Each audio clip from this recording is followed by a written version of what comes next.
So మొదటగా ఆ, మన ఇంపాక్ట్ ఫౌండర్ గురూజీ గంపా నాగేశ్వరరావు గారికి పాదాభివందనం చేసుకుంటూ, అలాగే మన వెనుక ఉండి నడిపిస్తున్నటువంటి పేరముల్ల శ్రీనివాసరావు గారికి, అలాగే మనం 207 బ్యాచ్ లో ఉన్నటువంటి మెంటర్స్ కు, తర్వాత పార్టిసిపెంట్స్ అందరికి కూడా, ట్రైనర్ అయినటువంటి ప్రతి ఒక్కరికి కూడా పేరు పేరున ధన్యవాదాలు తెలియజేసుకుంటూ, మరి ఈ రోజు నేను చెప్పబోయే టాపిక్ మీకు ఐడియా ఉంటుంది అనుకుంటాను. సో మరి ఇక్కడ ఇందులో ఎంతమంది పేరెంట్స్ ఉన్నారు? ఒకసారి మీ మీ యొక్క హస్తాలను ఒకసారి రైట్ చేయగలరా? Thank you very much sir. So ఇందులో మరి ఇంకా పేరెంట్స్ అవబోతున్న వాళ్ళు ఎవరైనా మన గ్రూప్ లో ఉన్నారు? ఇంకా ఓకే. సో మరి ఇక్కడ మెయిన్ గా ఏంటంటే, ఇక్కడ ఈ పేరెంట్స్ లో చాలా మంది అంటూ ఉంటారు, మ్యారేజ్ అయ్యేప్పుడు అంటూ ఉంటారు, in front of the crocodile festival, ముందుంది ముసళ్ళ పండగ, తర్వాత మ్యారేజ్ అయిన తర్వాత in front of childrens festival, చిన్నపిల్లల పండుగ ఉంటుందని ఇలా అంటూ ఉంటారు. మరి ఇక్కడ మనం ఈ రోజు వరల్డ్ హ్యాపీనెస్ రిపోర్ట్ ప్రకారం 2024 ఈ రిపోర్ట్ ప్రకారం మనం తీసుకుంటే, అవుట్ ఆఫ్ 146 కంట్రీలో ఫిన్లాండ్ అనేది వరుసగా 7th టైం ఫస్ట్ ప్లేస్ లో ఉంది. అలాగే ఆఫ్ఘనిస్తాన్ 146 ప్లేస్ లో ఉంది. మరి మన ఇండియా ఏమైనా టాప్ 10 లో ఉందా, కొన్ని టాప్ 20 లో ఉందా, టాప్ 100 లో ఉందా అంటే, ఈ అవుట్ ఆఫ్ 146 లో 126 ర్యాంక్ ప్లేస్ లో ఉండడం మనం చూస్తూ ఉన్నాం. అంటే ఇక్కడ మనం వీటి వెనుక ఎన్నో కారణాలు ఉండొచ్చు. ఈ అన్హ్యాపీనెస్ లో అవుట్ ఆఫ్ 146 లో 126 ప్లేస్ లో ఉండడానికి ఇందులో మెయిన్ గా తీసుకుంటే పొలిటికల్ గా కావచ్చు, ఫైనాన్షియల్ గా కావచ్చు, సో చేసే పనిలో కమిట్మెంట్ లేకుండా కావచ్చు, పేదరికం కావచ్చు, గ్రామీణ ప్రాంతాల్లో సరైనటువంటి మౌలిక వసతులు లేకపోవడం, మెయిన్ గా ఈ గ్రామీణ ప్రాంతాల్లో ఇంటర్నెట్ సదుపాయాలు కావచ్చు, రోడ్లు, ఇవన్నీ కూడా లేకపోవడం, ఇవన్నీ కూడా ఒక మనం సమస్యగా చెప్పుకోవచ్చు. అయితే ఇక్కడ ఈ 21వ శతాబ్దంలో మనం తెలుసుకోవాల్సింది ఏంటంటే, 21వ శతాబ్దంలో ఒక పేరెంటింగ్, యాజ్ ఏ పేరెంటింగ్ గా పిల్లల్లో ఎలాంటి వ్యక్తిత్వాన్ని మనం వికసించాలి, వాళ్ళని ఏ విధంగా తీర్చిదిద్దాలనేటువంటి విషయాన్ని మనం ఆలోచిస్తే, 21వ శతాబ్దంలో పిల్లలందరూ కూడా ఎలా ఉన్నారంటే, హార్డ్వేర్ సిస్టమ్ కలిగినటువంటి వ్యక్తులుగా ఉన్నారు. మరి అలాంటి హార్డ్వేర్ కలిగినటువంటి చిల్డ్రన్స్ సాఫ్ట్వేర్ సిస్టమ్ లాంటి పేరెంట్స్ కూడా బాధ్యత చాలా అవసరం ఉంటుంది ఇక్కడ. అయితే ఇక్కడ ఒక 21వ సెంచరీలో ఈ పిల్లల్లో మంచి వ్యక్తిత్వ విషయాలు నేర్పుతూ ముందుకు తీసుకెళ్తే మరో అద్భుతమైనటువంటి శక్తివంతమైన పిల్లలుగా తయారవుతారు. అబ్దుల్ కలాం గారు చెప్తూ ఉంటారు, భారతదేశం ప్రపంచంలో మిగతా దేశాలతో ఉంది, భారతదేశం 70% యూత్ తో నిండి ఉంది. ఇలాంటి యువత కన్నా ఒకసారి ఒక మంచి కమిట్మెంట్ తో ముందుకు తీసుకెళ్తే, ఏదైతే ఈ రోజు మనం 2024 లో మనకు అవుట్ ఆఫ్ 146 లో 126 ప్లేస్ లో ఉంది అనుకుంటున్న దాన్ని రాబోయే రోజుల్లో టాప్ 10 లో కూడా తీసుకొచ్చేదానికి పెద్ద టైం కూడా పట్టకపోయే అవకాశం ఉంది. మరి ఇక్కడ మనకు జనరల్ గా తీసుకుంటే ఒక ఫిన్లాండ్ అనేది కావచ్చు, డెన్మార్క్, బెల్జియం, బ్రెజిల్, ఇవన్నీ కూడా ఎందుకు చిన్న కంట్రీస్ అయినా ఆ విధంగా వెళ్తుంటే వాళ్ళు ఫాలో అయ్యేటువంటి మెథడ్స్ అనేవి ఆ విధంగా ఉంటాయి. ఈవెన్ ఒక బ్రెజిల్ గానే తీసుకుంటే, బ్రెజిల్ లో ఒక పేరెంటింగ్ పాత్ర పోషించే వాళ్ళు పేరెంటింగ్ లో ట్రైనింగ్ తీసుకోవడం ఎక్కువగా ఉంటుంది. దాని మీద ఒక టెస్ట్ ఉంటుంది, ట్రైనింగ్.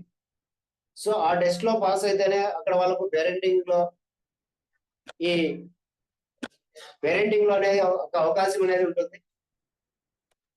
అయితే ఇక్కడ మరి మన ఇండియాలో కూడా ఒక యాజ్ ఏ పేరెంట్ గా పిల్లల్లో ఒక వ్యక్తిత్వంతో వికసించడానికి మనం ఆలోచిస్తే,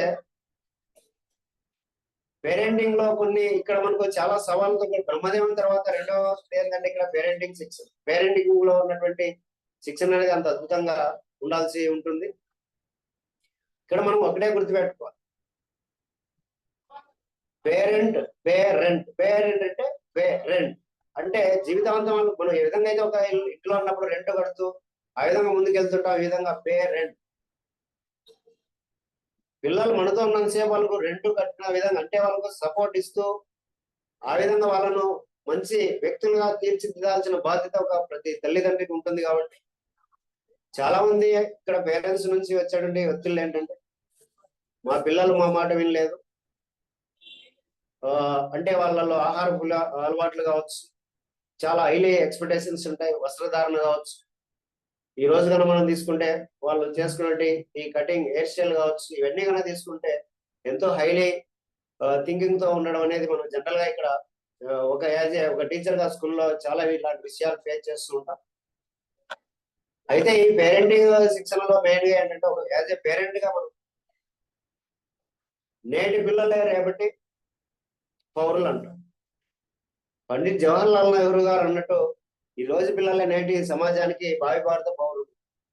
అలాంటి పౌరులుగా తీర్చిదిద్దాలంటే తల్లిదండ్రుల్లో కూడా మనం వాళ్ళలో ఒక మంచి వ్యక్తిత్వాన్ని, బాధ్యతరైనటువంటి ఒక బాధ్యత కన్నా తీసుకోగలిగితే ఆ పిల్లలు మంచి వ్యక్తిత్వంతో వికసించడానికి అవకాశం ఉంటుంది. ఈ పేరెంటింగ్ శిక్షణ ఎలా ఉండాలంటే సైకిల్ తొక్కడం లాంటి సైకిల్ తొక్కడం లాంటిదంటే, సైకిల్ తొక్కుతూ ఉన్నప్పుడు సపోర్ట్ కావాలి, తొక్కడం రావాలంటే ఫ్రీడమ్ కావాలి. అంటే ఒక సైకిల్ ఏ విధంగా అయితే ఒక పిల్లవాడికి సైకిల్ తొక్కుతున్నప్పుడు తొక్కే సైకిల్ వచ్చేంత వరకు ఎలాంటి మనం జాగ్రత్తలు ఉండాలి, తొక్కుతున్నప్పుడు ఎలాంటి జాగ్రత్తలు కావాలనేది కూడా ఈ పేరెంటింగ్ ఇలాంటి పాత్ర ఒక పేరెంటింగ్ శిక్షణలో మనం అబ్జర్వ్ చేయాల్సినటువంటి విషయం. అయితే ఈ పేరెంటింగ్ లో మెయిన్ గా మనం తీసుకుంటే ఈ పేరెంటింగ్ పాత్రలో పిల్లల్లో మెయిన్ గా ఏంటంటే, పిల్లలకు మనం మెయిన్ గా ఇవ్వాల్సిన ఆస్తులు ఇక్కడ ఏంటంటే roots and wings. Roots and wings అంటే ఉదాహరణకు ఒక విలేజ్ లో ఒక ఫార్మర్ పొలంలో విత్తనాలు చల్లుతూనే పంట అయితే ఏదో రోజు రాకుండా పోదు, విత్తనాలు చల్లుతూ ఉండాలా. విత్తనాలు చల్లడం ఆపేస్తే పిచ్చి మొక్కలు చేరి అక్కడ ఆ పంట పొలాలు ఎందుకు పనికి రాకుండా ఒక బీడు భూములుగా తయారై, ఒక బీడు భూములతో పాటు ఒక అనవసరమైన మొక్కలు పిచ్చి మొక్కలకు నిలయంగా తయారవుతుంది. ఆ విధంగా పిల్లల్లో కూడా ప్రతి క్షణం వాళ్ళల్లో మంచి వ్యక్తిత్వాన్ని నింపుతూ, మంచి ఆలోచనలు, మంచి విధానాన్ని, జీవన శైలిని కావచ్చు, ఏది తీసుకున్న ఆహారపు అలవాట్లు కావచ్చు, వాళ్ళ నడివడికి ఎలా ఉంది, ఏ విధంగా ఉంటున్నారు, వయసు పెరిగే కొద్దీ వాళ్ళల్లో బిహేవియర్ ఎలా ఉంది, ఎమోషనల్ ఇంటెలిజెన్స్ ఎలా ఉంది, ఎమోషనల్ గా ఎలా ఉంటున్నారు, ప్రతి ఒక్కటి కూడా అబ్జర్వ్ చేయాల్సిన బాధ్యత పేరెంట్స్ గా ఉంటుంది. ఇక్కడ మనకు చాణక్యుల వారు చెప్పినట్టు 0 to 5 years వరకు పిల్లలను మహారాజు లాగా పెంచాలని చెప్తారు. అంటే మనం ప్రతిరోజు మనం ఇంట్లో ఏ విధంగా అయితే గుడిలో పూజ చేసుకుంటామో, దీపారం చేసి, ఆ విధంగా పిల్లల్లో కూడా, అంటే పిల్లలు కూడా ఇక్కడ 0 to 5 years వాళ్ళు పరమాత్మతో సమానంగా ఆ విధంగా ట్రీట్ చేయాలని ఈ చాణక్యుల వారు చెప్పినటువంటి విషయాన్ని ఇక్కడ గుర్తు చేస్తున్నాం.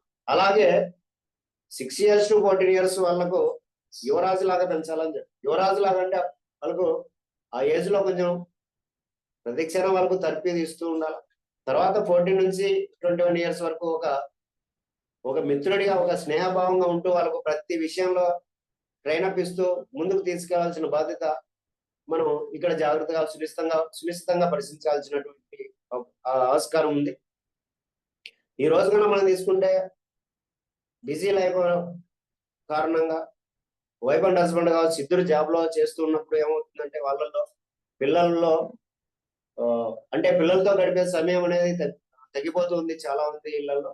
ఇది మెయిన్ అంటే ఫైనాన్షియల్ ప్రాబ్లమ్స్ ఉన్నప్పుడు ఇద్దరు జాబ్ చేసే పరిస్థితి అయితే ఉంది కాబట్టి ఖచ్చితంగా వెళ్లాల్సి ఉంటుంది.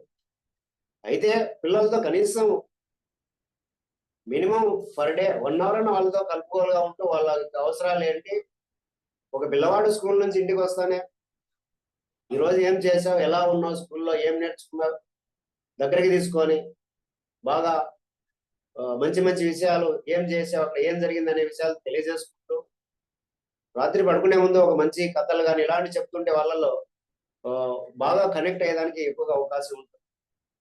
ఇక్కడ పేరెంట్స్ ఒక పిల్లలకు నేర్పించాల్సినటువంటి కొన్ని విషయాలు మనం తీసుకుంటాం. మెయిన్ గా ఏంటంటే డిసిప్లిన్ మైండ్. సో ఈ రోజు మనకు మెయిన్ గా ఏంటంటే డిసిప్లిన్ అనేది చాలా కీలకమైనటువంటి విషయం. అంటే ఆ పిల్లవాడు ఎలా ఉండాలి, మనం ఇందాక చెప్పుకున్నాం 0 to 5 years ఎలా పెంచాలా, 6 years to 14 ఏ విధంగా పెంచాలి, తర్వాత 14 years నుంచి ఆ తర్వాత 21 to 23 years ఏ విధంగా పిల్లలతో ట్రీట్ చేయాలనేటువంటి విషయాన్ని కనుక తీసుకుంటే, ఇక్కడ డిసిప్లిన్ మైండ్ అంటే వయసు పెరుగుతున్న కొద్దీ డిసిప్లిన్ లో వేరియేషన్ అనేది ఒక టీన్ అంటే ఒక టీనేజ్ వచ్చిన తర్వాత డిసిప్లిన్ విషయంలో కొంచెం చేంజెస్ ఎలా వస్తున్నాయి ఏంటి, వాళ్ళలో క్వాలిటీస్ ఎలా ఉన్నాయి, ఎలా బిహేవ్ చేస్తున్నారు, ఇంట్లో ఎలా బిహేవ్ చేస్తున్నారు, సొసైటీలో 10 మందితో ఉన్నప్పుడు ఎలా బిహేవ్ చేస్తున్నారు, స్కూల్లో టీచర్స్ ఎలా బిహేవ్ చేస్తున్నారు, ఇవన్నీ కూడా అప్డేట్ తీసుకుంటూ ఇవన్నీ కూడా డిసిప్లిన్ మైండ్ అనేది ఖచ్చితంగా ఆ పిల్లవాడిలో నేర్పించాల్సిన బాధ్యతగా ఉంటే ఖచ్చితంగా ఆ పిల్లలు స్కూల్కి వెళ్ళిన తర్వాత ఇంకా మరింత చాకచక్యంగా అద్భుతంగా తయారయ్యేదానికి అవకాశం ఎక్కువ ఉంది. రెండవది ఏంటంటే ఇక్కడ మనం జనరల్ గా సింథసైజ్ ఒక కొత్త కోణంలో క్రియేటివిటీ థింకింగ్ లాగా ఆలోచించే విధానాల్లో సింథసిస్ అంటే ఒక కొత్త విధానం. ఇక్కడ మనం ఒక కొత్త విధానంలో పిల్లవాళ్ళలో మంచి విషయాలు తెలియజేసుకుంటూ అప్డేట్ చేసుకుంటూ వయసు రీత్యా ఇక్కడ అంటే చిన్న పిల్లవాళ్ళు ఉన్నప్పుడు ఎలా ఉండాలి, హై స్కూల్ లెవెల్ ఎలా ఉండాలి, తర్వాత కాలేజీ లెవెల్ ఏ విధంగా పిల్లవాళ్ళకి మనం ట్రీట్ చేయాలని ఇవన్నీ కూడా మనం సింథసైజ్ చేసుకుంటూ కొత్త కోణంలో వాళ్ళు ఆలోచన విధానం ఈ విధంగా అవసరమైతే ఇప్పుడు మనం 0 to 5 years వాళ్ళలో ఒక బొమ్మలతో ఆడుకున్నప్పుడు ఎలా ఉంటున్నారు, వాళ్ళలో మంచి మంచి ఆలోచనలు వచ్చే అవకాశం. ఇప్పుడు మాకు కూడా ఒక 2 పిల్లలు ఉన్నారు, ఒక బాబు 8th క్లాస్, పాప UKG. ఏదైనా బొమ్మలు వేసి ఆ బొమ్మలో పాల్గొంటే